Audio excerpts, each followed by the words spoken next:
Tregohet që një i pasur dhuron një dash një të varfër. Por ky kishte si zakon që i vendosin një shenjë dashit. Të nesmen del në tregë, në pazar, dhe shikon që dashi i tij, të cilin e kishte bërë dhuratë,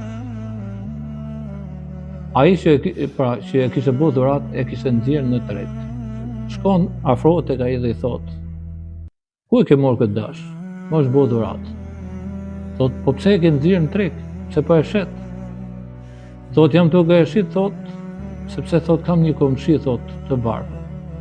Do ta shes këtë dash dhe me lekë që do të marr, do të blej 2 desh. Njërin do ta marr, do e bëj vetë kurban, dhe tjetrin do e bëj, do t'i jap komshiu dhe ai ta bëj kurban." Pra shikoni se si garonin tek veprat e mira, tek punët e mira, se si garonin për të fituar kënaqësinë e Allahut. Dhe të gëzonin dhe njëri tjetrin, të gëzonin tjetrin. Ky është Islami, ky është feja jonë e bukur dhe e mirë. Lutim Allahun të na bëjë dhe neve zotin nga këto njerëz. Selamu alaikum wa rahmatullahi wa barakatuh.